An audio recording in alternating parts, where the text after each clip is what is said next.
especially in light of everything that's going on with P. Diddy. Keeping him in prayer. Let's keep it all the way 100. My girl Aubrey came back and turned all the way goddamn Hollywood. Amber, you and Chelsea. Off top, Chelsea and Jennifer, no knock to them. They wasn't making the band. They didn't have that star quality. I heard you say a couple minutes ago that you are keeping Diddy in your prayers. Yes. And then turn around later on and be the victim. When you made the choice, because you wanted to ride in them limos, because you wanted to be at the Met Gala, because you wanted to wear red bottoms, because you wanted to hang with P. Diddy. But does that mean you got what you deserved? Is that what you're saying? Everybody checking for me, so I ain't got no choice but to prove that I ain't gonna fold under pressure. I'm just doing what I do. This is for everybody for me. I'm a make a believer to you. Hi, you might remember me from Making the Band 3 Season 2.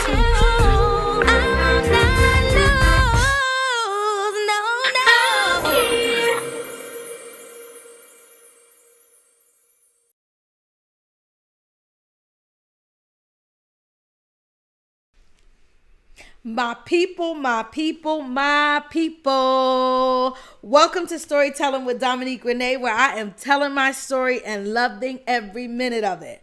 Y'all, I got a fan fave in the building. For the first time, am getting the opportunity to interview a castmate who was not only on Making the Band 3 Season 2 with me, but was also on Making the Band 3 Season 1. Yeah, your girl, Malika, is coming to Storytelling with Dominique Renee. And let me be clear, y'all don't want to miss a second of this here interview. So we're jumping in. Malika. I got Malika in the building. Yes. Hey, girl. I am excited to talk to you. Me too. This is a first because you are the first castmate who was on both seasons that I have on this show. And so we have so much to get into. Baby, let's get right into it. Yeah, and you're a fan fave. Like, the people were down with Malika. So I'm so excited to give the people what they want and have this conversation. We're going to hit the ground running because I always forget to ask this question. So I say I'm putting it at the beginning so I don't never forget it. Who would have been in your band? Now, I know you were on both seasons, so you can do 2 sets. I know you had the whole girls from Making the Band 3 Season 1 who would have been in that band. And then when you came on over to Season 2, did you have a different set of girls who you envisioned for the band? I never thought about Season 2 because I never thought about Season 2. That's a good one. But I did have my band. First of all, hey, Dominique, what's happening? Because we really haven't had a chance to catch up besides seeing this right now. So thank you for having me. I am super excited to talk to you. I can't believe how long it's been. But here's my band. And they did this actually on MTV. That's why I can remember it. So, of course, it was me. All right. And then we had Aubrey. I had Eileen, my girl Eileen, Marty Marr. And then I said on the show at the time, it was a pick between Mila and Francesca. I hadn't really decided on who it would be. But now Francesca, she's like an international, she's bilingual. She's seeing the Spanish and stuff like that. So she's doing her thing. But that was my band. And I truly feel like if that would have been the band, baby, the band would have still been rolling. You ever heard me? Yeah. So that's why I'm so excited to talk to you specifically to hear more about the first season, what happened. I will keep it real. I didn't even watch the first season. And so I want to know. Yeah, I got to keep, I can't lie to the people. And it's on my list now because the fans been calling me out, girl. They like, you need to. So I'm going to be watching all the stuff. But let's backtrack into, first of all, just how you got into this. We talking about Season 1. What was going on in your life at that time? Where were you? How did you hear about the show, and how did you get onto the show? So, like, I was doing music and stuff like most people before making the band, and making the band was just another opportunity um, that came along in the middle of me already doing my thing. So I had auditioned for the first making the band. I didn't even know that I was auditioning what it was for. I didn't make it, but somehow I got an email. I think from somebody from BET was like, Diddy is looking for a band, and originally I rapped. So it was a singing Oh, group. So whoa, I was whoa, like, whoa, whoa, okay, whoa. I I'm got lost in there. You're saying you auditioned for what became the band? Like Sarah, Chopper. I This why we auditioned for doing that. this. This why we Yep, doing I this. auditioned You for that. auditioned for the band. The So that band. would have been Making the Band 2, because Making the Band 1 was O Town. Making the Band Yes, 2 you auditioned for. I definitely did. And didn't even know at the time when I was auditioning that it was for Diddy. I didn't even know what it was Yeah. because at that time I was just hustling, and it Yeah, was in yeah. LA. It was like an audition here or audition there. And then after the fact, I found out that that's what it was. And so when I got the invitation to audition for Making the Band 3, I just assumed it was for rapping. And then Yeah. he's like, looking Because for an that's what all you did in girl. the first audition. You rapped for the band. Exactly. Yeah. Wow. And I'm like, what is for singing? And I really never really considered myself a singer for real. You know what I mean? Like, I can sing cool enough, but I was like, well, shit, I'm doing it now. And so I Yeah. went on ahead and auditioned. I went to LA first, and I didn't make even the first cut at all. I didn't get the call back, and I was like, hold on, excuse me, I did good. I was trying to figure out why. Y'all, if you are into this, you gotta like and you gotta subscribe and you gotta share. So the buttons down below, get the button in. Subscribe, subscribe, subscribe so you can get the notifications and keep seeing this show, Storytelling with Dominique Renee, which I hope you are enjoying as much as I am enjoying. And usually, if you do auditions, as you know, you really don't get to see other people audition in most auditions. So I stuck around, and I was just like, why didn't I get chosen? And I found out that he was looking for like a pop group. And at that time, I sung You Better Call Tyrone for the audition. And so I did more research. So I tell people, do more research of what it is you're actually getting into. And then I flew out to Miami like a few days later, whenever they had that next audition in Miami. And girl, I was flipping the wigs up. So I put on a whole nother wig. I had on my trucker hat. I had on my studded belt, my Doja Girl, jeans, my little urban outfitters, and I was singing Ashley Simpson. My name is Malika, and I am here representing Oakland, California. I can let my head down and I can say everything crazy. I know you catch me right before I hit the ground. And baby, the rest was history. Yeah, that's talk how it about went. hustle. Oh, yeah, it was Girl, hold crazy. on. I'm tripping. First of all, I'm still stuck on you auditioning for Sarah and Chopper and Babs and all of them. You Yes, went to LA, got rejected, and said, I'm coming on back around after I do the research. yes. Hustle is the word of the hour. I am And it blown is. away by this. I am Yes. blown away by this. So you made it. So clearly you made it. Yes. Okay, so And it was a now lot. I will say I'm gonna speak a little bit about what the process we went through to try to compare and learn a little bit about what happened the first time around. So when I Yes. auditioned, we they auditioned. I was in DC, but that wasn't the last audition. So I had to kind of sit on ice until the one where they were gonna choose who was going in the house. Then once they were done with their auditions around the country, they brought us to New York. We auditioned at Apollo in front of Diddy. And then we met y'all, right? So what was it like after you auditioned in Miami until, like, what was it like to get into the house? What was the next phase after that until you actually made it into the house? It was really fast. Everything was moving like this. I'm not gonna lie. And I think because I went in probably closer to the end of them making the selection. So once I was chosen to go to New York, because even when we did Miami, we still had to go to TRL and then go into the house. So it was Miami, you got selected, you go to New York, and then from New York, they picked the 20 people for the house out of like, Okay. I don't know, 80 girls or whatever it was that came Yeah. to TRL. So that was a thing. And then once we did the TRL, I didn't realize we wasn't going to go back home. I'm like, wait.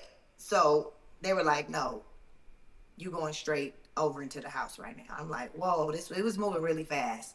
And that's how it went. And I never forget accident. Like, so, I mean, I got a whole life. Like, I'm going to do it, but how much we getting paid for real? Oh, you're going to be able to pay your bills and this and that. And girl. Well, I was gonna say you might, because I know, and I have revealed that when we did Making the Band 3 season 2, we were paid $100 a week, period, Oh, and nothing that was more. a raise. So spill it. So what were y'all paid for Making the Band 3 season 1? I want to say it was $75 a week or 50, something like that. Yeah. And somebody told you were gonna be able to survive on that? That's what they told me. And I would have went anyway. But when they said that, I'm thinking, okay, they're going to at least give us, like, back then, 2,000-3,000 a month. You know what I mean? I was feeling like. But, yeah, I was so shocked. I learned how to live off of $5 a week from Making the Band, to be honest. Oh my gosh. I did. So, wow, okay. I'm blown. I mean, I want to say I'm blown away, but also $100 a week when, so this is a lot. This is a lot. So you get in the house. Talk a little bit about what that experience was for you. Did you form bonds with girls? How long did you guys film? And how did it go?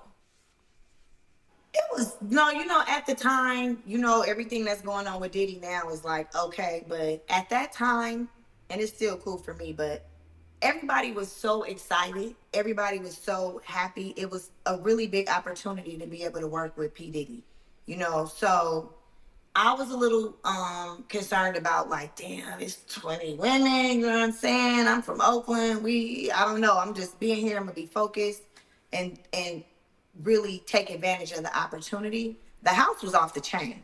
By the time y'all came, I don't know if you remember or not, but because you said you didn't see it, they changed the house. Like they broke the house down in less than half. Like when we first got there, the house was off the chain. Like it was huge. It was just crazy, ridiculous loft in Soho.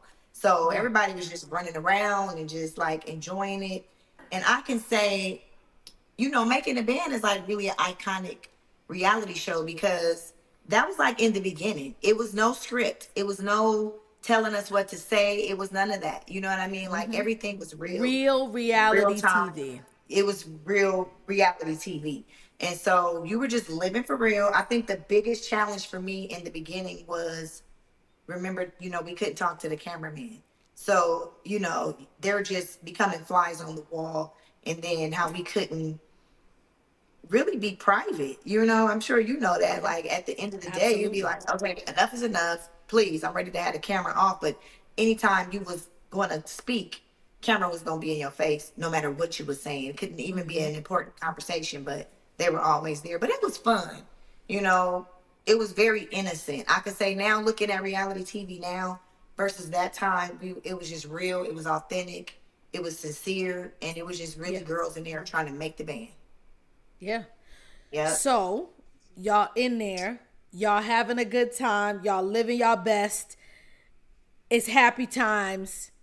And now it's time to make the band. And Diddy says, never mind. Talk about that exact moment for you when you learned ain't gonna be no band from this season. Before, and because I didn't watch it, before you knew that you were moving on to the next season, when you first heard this ain't it, what happened for you? What went through your mind?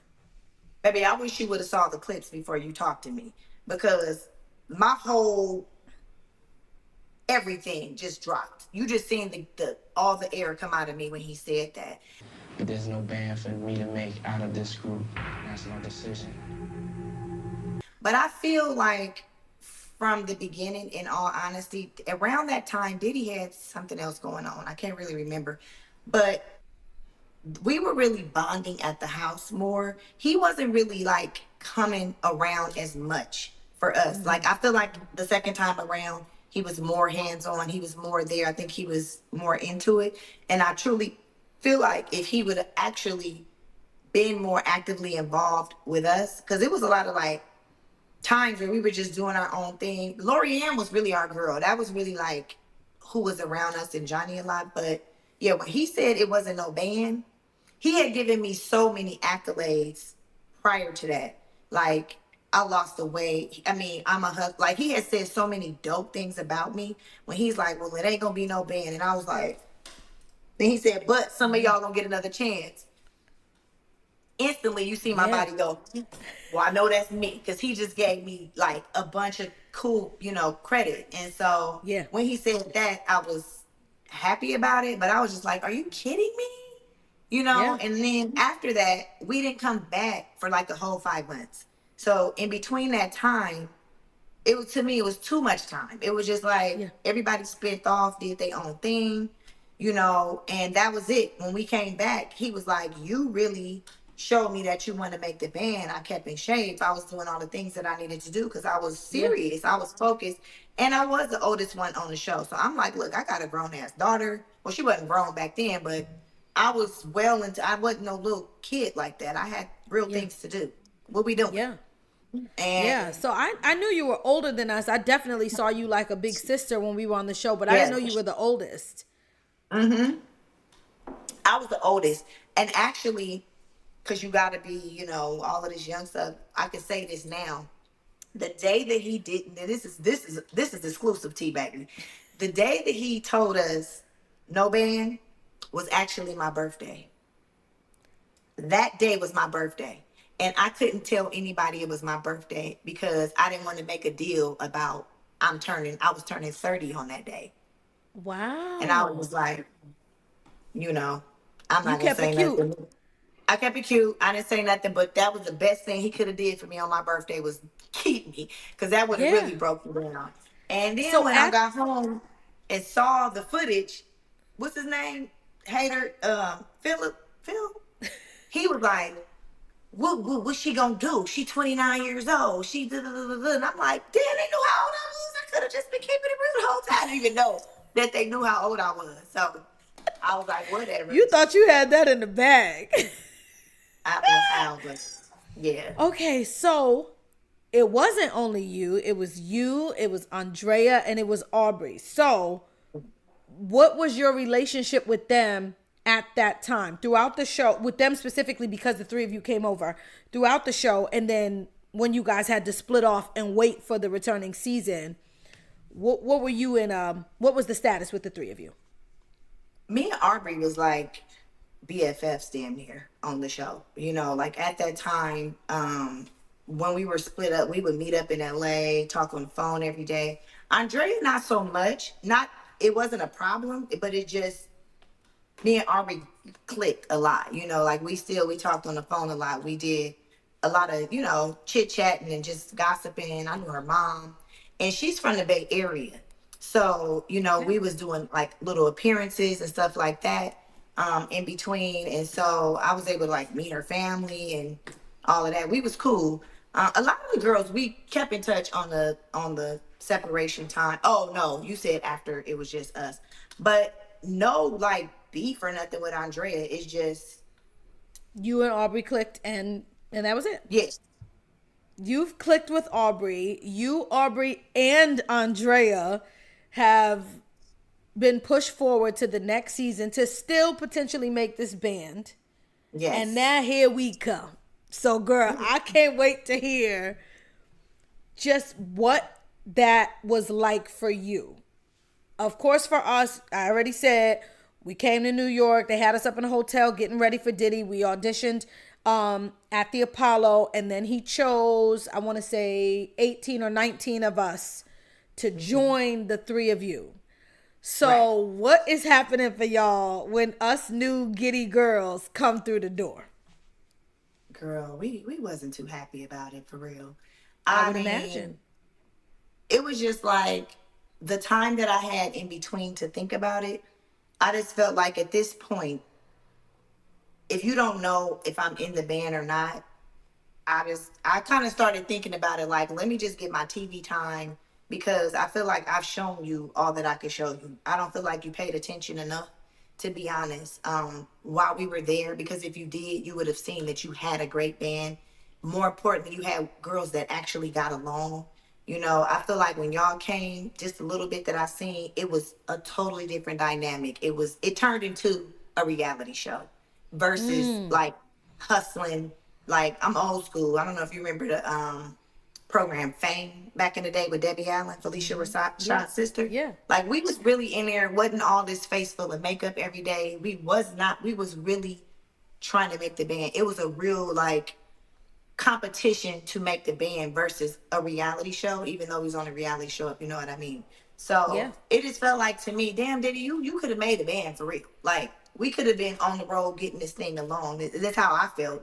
And I kind of just was like, the dynamics of the girls that came, I just wasn't really into it, to be honest. It was like it was getting, maybe after I left, y'all might have got, but it just started feeling clicky, little messy. It Yeah. wasn't the same as when we was all together. We was really all hella cool with each other. And Yeah. that was crazy because I think that's what it was. It wasn't enough drama. So that's why they made the house smaller. When you got 25 girls in a close compound like that, it makes it more dramatic. We had all of this space, but I think we was actually getting along too well for Diddy. Yeah. I mean, not for Yeah. Diddy, but just for the sake of ratings and stuff. They want to Yeah. see girls fighting and arguing, and we wasn't doing Yeah. none of that. So get more specific. That's where I'm going because, well, one, Kelly actually in our interview, I interviewed Kelly a few weeks ago, and she spoke similarly about the kind of cattiness that she felt, and that wasn't her vibe when she was there. So, do you have specific folks who come to mind when you think about this? Are there specific incidents that you can think of that really turned you off in terms of this new cast? Well, what's crazy is, let's keep it all the way 100. My girl Aubrey came back and turned all the way goddamn Hollywood. You know what I'm saying? Like my girl turned into something else on the downtime too. I'm like, who the hell is this person right now? Well, now Even though you it was gon' two. girl. This Hold is on, so sips a little too. yeah. No, Go ahead and sip it because that's real I though. was She gonna kind of wait when I just heard you say that you had a great relationship with Aubrey. I was gonna wait because I'm interviewing you. It ain't the other way around right. to bring up our dynamic because I was gonna say, oh, what was your impression of me, which I'm still gonna get into. But you Yeah. saying this is so interesting because the thought I was holding was when I met Malika, one of the things that attracted me to you and your personality was how down to earth you were and how authentic you came off, just because that's how I roll, and that's right, the magnetism in that way, right, when someone's Right. you feel kind of similar. I was so shell shocked a second ago to hear you say Aubrey and I were so cool because remember, I still ain't watched the first season, so I didn't get to Yeah. see that dynamic. And I, in a recent episode, spoke about that. Actually, in an interview I did a year ago, unsolicited, someone asked me about my relationships with all the girls. And when Aubrey's Yeah. name came up, I said, like, she was a great girl and we didn't have the best relationship because I think I struggled with the fact that she turned it on in a certain way when cameras were on and then did something different when cameras were off. Right. And she insulted me online and blocked me after that. So, Yeah, I've been blocked yeah, for a while. girl. I didn't really know why, but I think at the end of the day, Oh, you're blocked um, too. and I might be getting, you freezing. I might be getting into maybe what you might be saying next because I think that's what sort of shocked me the most about her is, and not really. My dad always say, "I told you about her ass. I told you that wasn't your friend." My dad always say that. I told you she was a hoe, and I'm like, Wow. listen, it just she was one of the number one shots for me from where I thought we were. You know what I'm saying? But it didn't break my heart. I didn't cry about Yeah. it, girl, whatever. But I'm real. You know what I mean? And I feel like when she came back, it's what's why I'm so like, girl, spill the beans. What did Diddy do? Because you keep saying you gonna tell it, you gonna tell it. Because all I seen was you being how you was. I never seen none of what you talking about. So I'm still trying to figure out what are you talking about for real. So Yeah. I had just seen her as somebody that would like do anything and getting all Hollywood and getting into it. You know, in between she had did the Playboy magazine and she was kind of turning into the Caucasian it girl. But none of that mattered because she was cool to me. You know what I'm saying? And on the downtime back in the day, King magazine was the black girl. You know, I was in that. So, but I Yeah. never, my head was never blowing up like that because it Yeah. don't look where we are now. You know what I mean? It is what it So is. But something from your perspective, something shifted between the first season and the second season that caused your friend to show up in a yeah, way that was, Hollywood to you, that was totally different. And then I guess you guys didn't have that same gel. yeah, no. And it was really kind of more so probably after I got off the show, it got worse and worse. You know what I mean? Like just little things that I said. But I think like one of the conversations she and I had on the phone, because she still used to call me. This was when blogging and first came out. Like Shade Room, Yeah. all of none of that stuff was there wasn't even Instagram back then. Yeah. So you gotta I know. understand back then, YouTube, none of that was out. But they had like something called Lipstick Alley, or this was when blogging and talking mess and all of that first came out. She really used to take off a lot of that stuff to heart. Like at the time, people were saying I was messing with Diddy, like all kind of little rumors on those beginning little blogs. And every day she really, really would take a lot of that stuff to heart. So we would be on the phone. And I honestly, thinking about it now, I just think I was just like too real for her at the end because I've never been one of them people that was gonna do whatever or say whatever to get up there at the top and then now turn around and be trying to act like victim because I'm still trying to figure out what happened. So that was that. But she called me one day and she said she was hanging out with Kim Kardashian or something like that, and this she was thinking about like doing some type of surgeries. And I know even back then, I think Aubrey was like 18 or 20 or something. She's telling me she was getting Botox and all of that back then. You know, I'm from Oakland. I'm like, what? You know, back then, if you get a surgery or anything, we was like, now it's a little more Yeah. popular, or it's not like, oh, you ain't got to have millions of dollars or whatever it costs to get these BBLs and all of that stuff. And I'm like, girl, do not do that. Don't be letting Kim Kardashian influence you. And I'm giving her my sister girl talk. And I Yeah. feel like every day when she was calling me saying all of this stuff, like I could hear her going down that path of Yeah. Hollywood, fixating on trying to look a certain way and be a certain size and do all of this. And actually, I could feel how that can happen because even I started to feel that pressure when I was there. So I can't even Yeah. imagine, making the band and then just already having that I'll do whatever it takes mindset anyway. I think I was kind of lightweight, keeping it too real for her when she was calling me like, girl, I want to hear like you too much It's so sister funny. girl for You me right just now. you just unlocked a memory for me. Mm. When this was after you had gotten cut, we were in Miami. And I don't remember the whole thing, but I remember Botox. I didn't know what Botox was at that time. I'm the Bronx girl. We ain't Yeah, doing that. And right, so no, right. Aubrey had mentioned that she had gotten Botox even that early on, even in 2005. And they were trying to explain it to me, like explain what it meant to get Botox like in your face. Yeah. And then Dominique, But she was getting 20-year-old it in high Dominique. school. I was No, like so in look, high so school. we got into it. I don't remember what Yeah. we were bickering about, but we got Yeah. into it, and I don't remember what all the insults were, but I remember saying something like, I want eyebrows that move when I want eyebrows that move, and I want to be able to make an expression when I talk, and like that was my quote unquote, getting back at whatever maybe nasty thing she had said at the time. But Yeah. that was my introduction to Botox. I didn't know anything about Botox until I got on the show and was having conversations with the girls who knew about it and who were already doing it. So what I will say Right. about this is anytime her name has come up, I have tried to say, hello, I was on the same TV show as this woman. I am now doing a show on YouTube in which I'm talking about my experience. I'm talking about my experience with everybody. And so, yes, folks' names will come up and I'm going to speak genuinely about my experiences while keeping it cute and respectful, because I don't believe in disrespecting nobody if they ain't disrespecting me.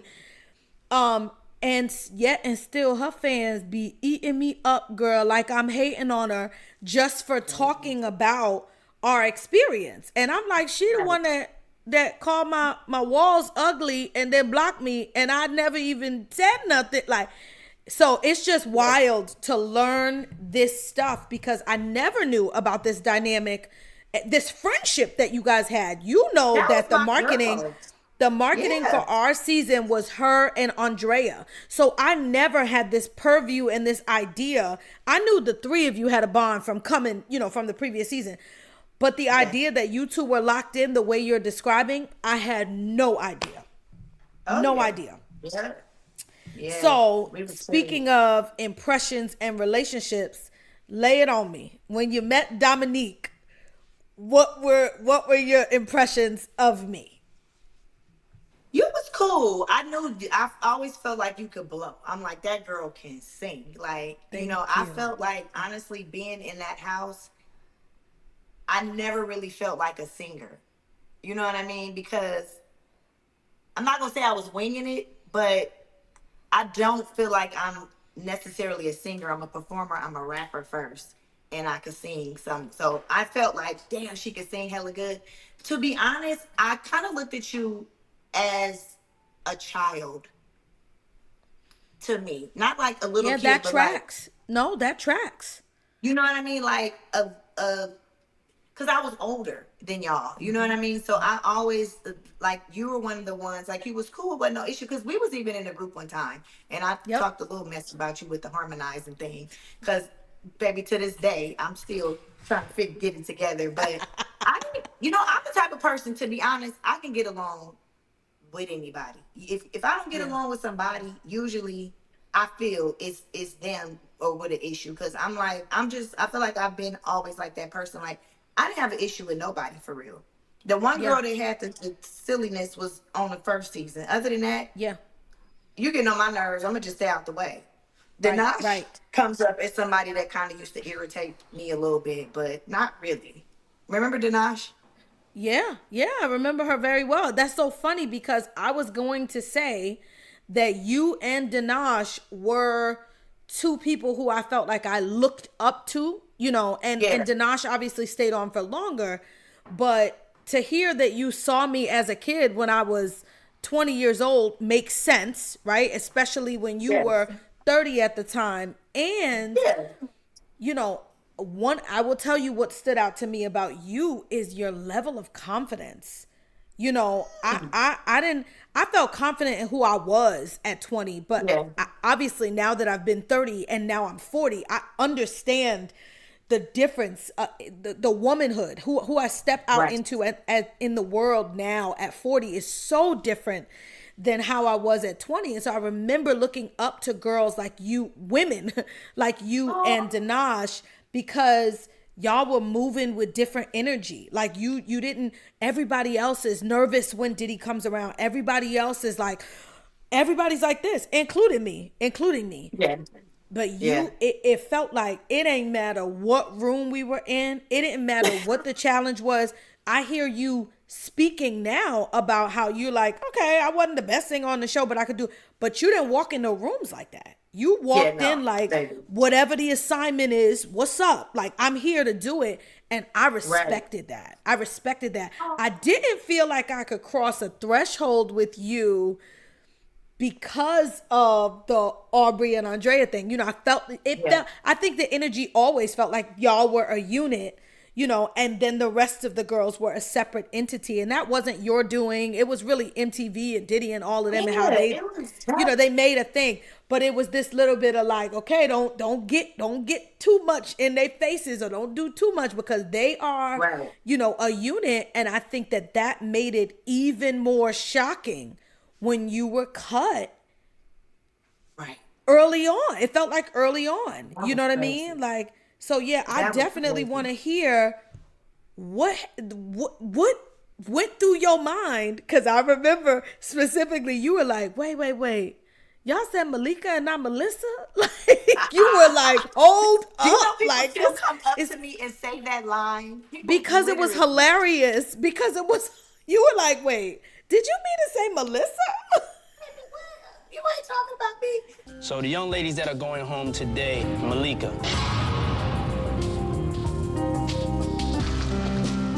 I didn't think I did that bad today.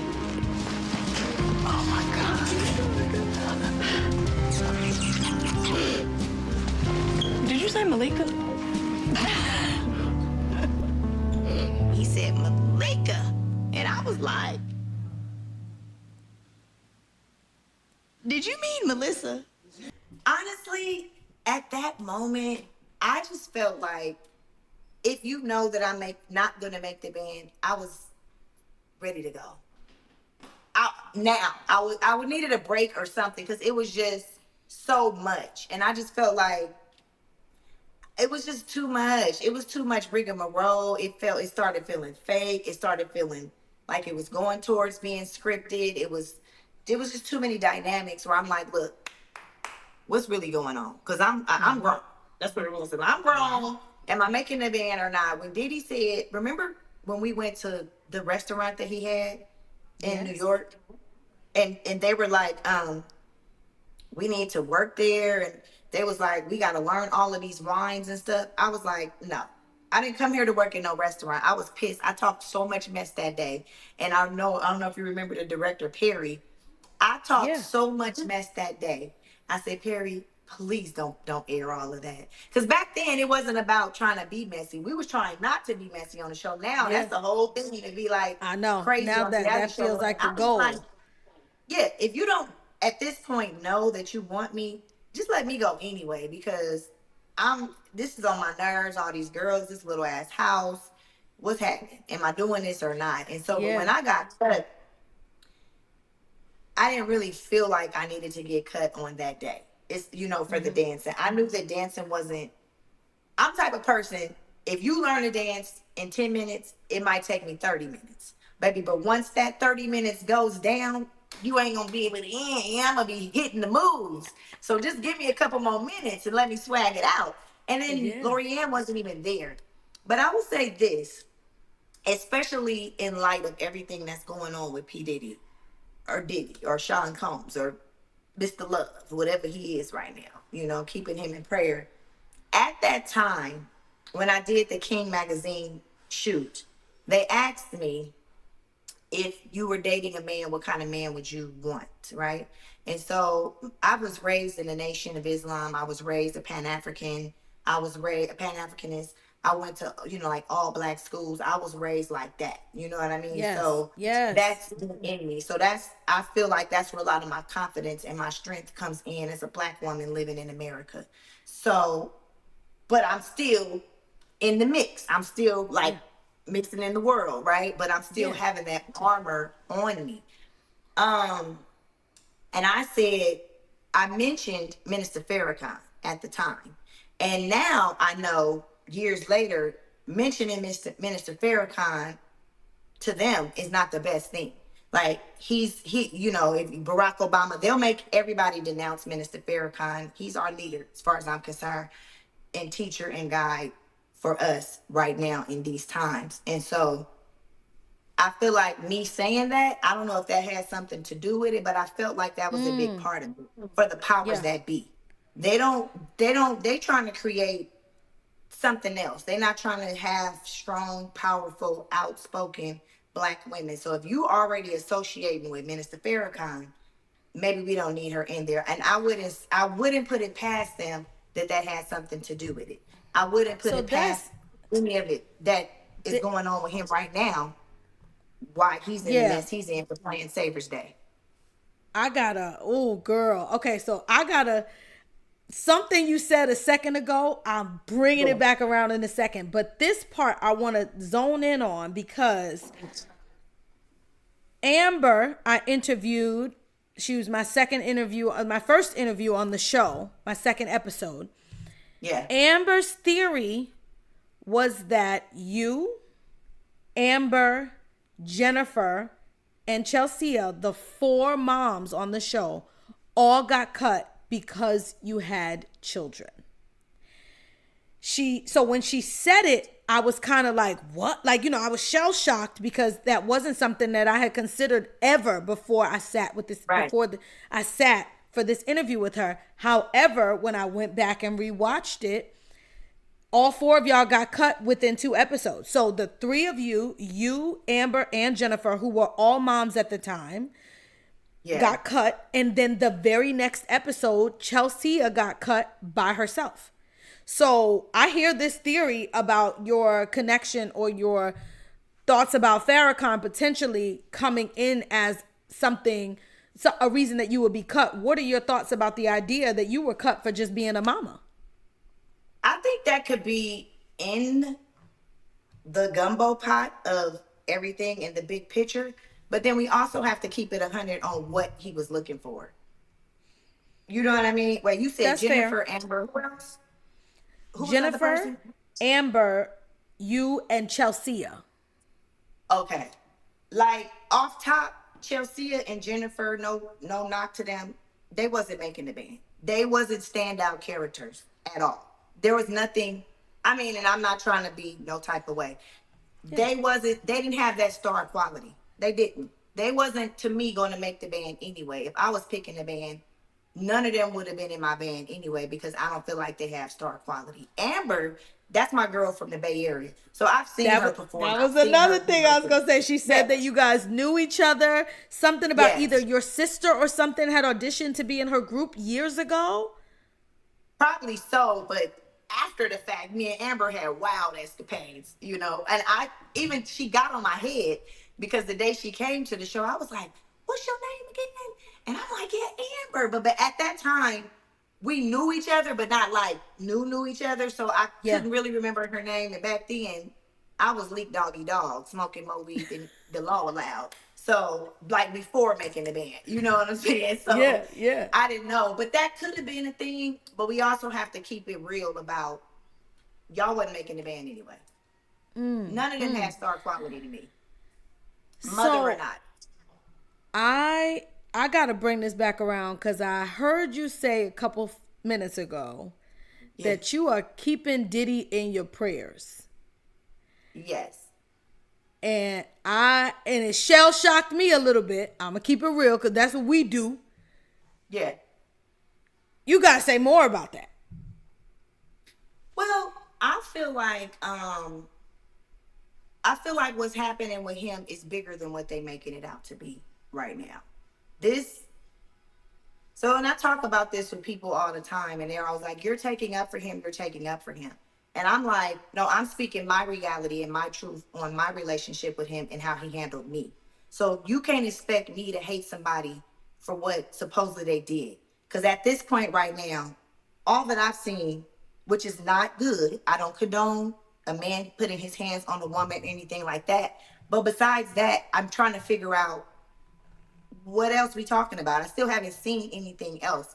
I don't know what this court case is going to bring. But I know, I know many women who have been in abusive relationships that go back, that do whatever. And like I said, I do not condone any man doing that.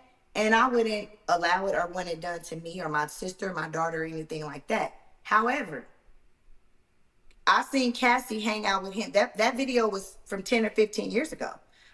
So she's been with him after that. Millions of red carpets, millions of things, So whatever they did to make up, to break up, that's their behind the scene personal business. And that's a domestic violence case. Y'all doing all of this, not y'all, but what's happening to him right now, I feel like it's bigger than that. I feel like it has something to do with this tequila lawsuit that he had. I feel like it has something to do with him just being a strong black man overall, being too strong and too powerful in the industry. And he probably got some things that he did behind closed doors that people didn't like. But here's the gotcha. A lot of my key word been when I'm telling people this, people have choices. I've had many proposals made to me girl, do this, do that. Hey, just slide through to the studio. Let me do this, let me do that. I have a choice to let somebody take advantage of me so I can up my career, or I could say, who you talking to? You must got me mixed up with somebody else. So you know who you can do these things with and who you can't do these things with. And I've never been that type of girl, which is probably why I'm a store owner now. You know, I've done hair. I went back after making the band. I got my degree. Did fit modeling with Levi's. I do all kind of. I'm still a hustler, but I never was going to compromise myself to make it to the next level. I'm not going to take an ass whooping just to keep being rich or getting the perks of being with a P. Diddy. I seen today the assistant, you may not remember her, but the assistant, I guess I'm reading that she said he took her to the Central Park and told her he was gonna kill her if she talked to Suge or something like Capricorn. that again. Right. But I'm trying to figure out, after he did that, did you quit? Or did you keep working for him? Oh, I'm just Malika, saying. Malika, Malika, Malika. Hold on, hold on, hold on, hold I'm on, hold just on. saying. If somebody take me to Hold the park and on. tell me they gonna kill me, I'm done with you. Okay, we got to pause because there's a lot happening. Hold on. How am I going to? Okay. Let me I'm say not quick to this. judge like that. The first thing I will say is what you said about your right to have your feelings and your own opinion based on your relationship with someone is 1000%. What is tough is a lot of what I heard you say, for me, falls in the category of victim shaming. For me. And I'm saying that to you. We are both mothers of daughters. Yes. And it actually is interesting because it's linking me back to what I had just said to you about what attracted me to you when I met you. Everything you said about what you will and won't let somebody do to you, I actually believe. That is, maybe it's, being raised in an affinity space and Pan-Africanism and like knowing so confidently who you are. I don't know a lot about your upbringing to judge that, but a strong family, strong daddy, whatever, like that instilled that in you. And that's a blessing. And everybody is not like that. And I say that as a person who I think in some ways is similar to you in the way I show up in the world. Yeah. But man, as a woman living in the patriarchy, it's hard to hear you say some of the stuff you just said because I think back to some of my own circumstances. And I'm not, this episode is about Dominique and Malika and not about some of the trauma I've experienced. But I think about some of the power dynamics I've been in, not even related to music and not even related to TV. Where when someone makes it as black and white as saying like, oh, you have a choice. You could just walk away. I don't think there's anything in life that is that easily black and white. And so I don't know Cassie. I don't know any of those. Stuck on that. We talking about the entertainment industry, and you've been in the entertainment industry. So let me just ask you this, and I know you've seen it before. As a woman, how many times have you been in a studio setting or at a party where there's Diddy's and Jay-Z's and all of these type of people around, right? And then women throw themselves at these men. They prance around, they hike their skirt up a little bit, they push their bra up a little bit more. Have you seen that happen before? Absolutely. It happens all the right. So this is all I'm saying. And if it came off as victim shaming, I don't want it to be that. But at the same time, the person that's the abuser may need some counseling. They do need some counseling. Don't make it a one-sided thing, because you know what happened, just like in the Bill Cosby case. Well, ma'am, why was you there? Well, because he told me that my career would be elevated. Well, I didn't want to lose my position. Well, my album was about to drop. And if I would have not did all of these acts, maybe my album wouldn't have came out. So when it relates to me in the entertainment industry, there's no compromising my integrity because I'm looking at my career. Because I've had those options presented to me before. I'm not drinking no drink that you handed me at the party. And maybe it is because I was I raised in a certain way. I'm not I taking get no it. drugs for the first time. I'm I'm just what I'm not. saying is I'm not I believe that that's true about you. And all I'm saying Yes. is it's hard for me to hear another woman do what I feel is judging, right? Or, judge, jury, that kind of thing. Another woman for choices that may not align with yours, right? So with, like, for example, you just talked about the girls hiking up their skirts. And the first thing I thought about, right? And I don't know if this was going on when you were a kid, but Yeah. growing up in our communities, little girls are told, don't be fast. Don't, when a guy is looking or that creepy uncle is looking at somebody, the attention goes to the girl and what she needs to do. And so in my mind, Right. when you just said what you said about the girls at the parties, my first thought was, if I'm the girl, and I'm not that girl, it doesn't mean I Right. haven't made unsavory choices, but I'm not that girl. If I'm the Yeah. girl who hikes up my skirt, gets in someone's face, gives groupie behavior attention. If I'm a gold digger, like, put all of those titles on me. Yeah. Does that mean that I cannot be a victim?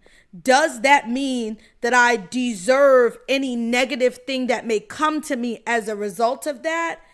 That part No, for you me don't. is a But if hard you no. compromise yourself and you turn around and say, like I've heard, I'm strictly kind of focusing on the entertainment industry because people want to make it so bad that they compromise their self-worth, their self-integrity to make it to this next level. Well, I really didn't want to have sex with him in front of 10 people that night, but I knew that if I did, my record was going to come out. That right then and there, that's the choice that you made. That's the compromise. So I'm saying those are where you have choices. And I've seen it with my own Yeah. two eyes where women or men are willing Yeah. to do whatever it takes to so-called make it. And I think because I am a hustler, I had a business card at 8 years old, that I never wanted to compromise my self-worth to make it. If I'm gonna sleep with you, it's because I wanted that. If I'm gonna do Yeah. something, and maybe that is, my auntie just told me, you say a lot of things because you're that way. Well, Yeah. that's all I can talk about. But I Yeah. definitely want to say that I don't want to come off as judging, but I'm kind of like, am kind of catching flack when I go live and do stuff. And I think I'm about to start talking about it a little bit more because women have to be accountable for our actions as well. But why And are you I've been saying around. women? See, hold on, because Women even and that you men. just said, right. So it's like, it's the things you're saying, do not only apply to the entertainment industry. And I'm gonna give you two examples that have nothing to do with the industry.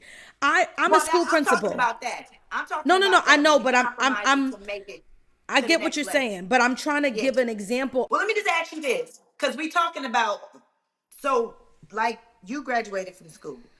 When we talking about a subject and a topic or doing research, we got to stick to what it is. So when I'm saying this, is really particularly as it relates to industry, entertainment business, okay, and what's going on. So I know this is your interviewing Oh me. no, I get what But you're saying, but that's not what I meant when I said I was going to take it away from entertainment. Let me give the example, because what the example I'm giving comes back to entertainment.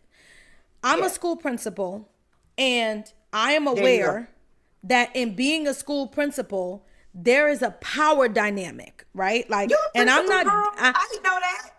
Yes, I am. I'm a school principal, middle school. So I'm not Diddy. I don't have Diddy's money, access, all of those things. However, in my school, there is a power dynamic in which I am allotted more privilege and power than the folks who are up under me, right? My staff, Right.